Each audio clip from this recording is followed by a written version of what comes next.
Bupati Aceh Barat Haji Romli MS bersama Kapolres, Kajari, dan Kepala SKPK terkait melakukan sidak ke Pasar Bina Usaha Melabuh dalam rangka memantau penerapan protokol kesehatan, khususnya penggunaan masker oleh pedagang dan pengunjung pasar, Senin 14 September 2020 pagi.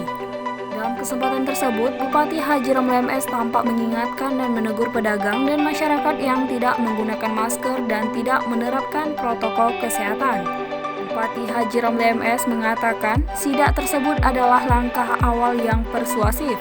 Namun apabila kedepannya kembali ditemukan pedagang yang tidak mematuhi protokol kesehatan, maka surat izin usahanya akan dicabut sesuai Perbuk yang sedang disusun tentang penerapan disiplin dan penegakan hukum protokol kesehatan. Terakhir, Bupati menyampaikan saat ini sudah ada beberapa masyarakat Aceh Barat yang terinfeksi wabah COVID-19, sehingga itu dikhawatirkan akan mudah tertular kepada masyarakat lainnya jika mereka tidak mematuhi protokol kesehatan.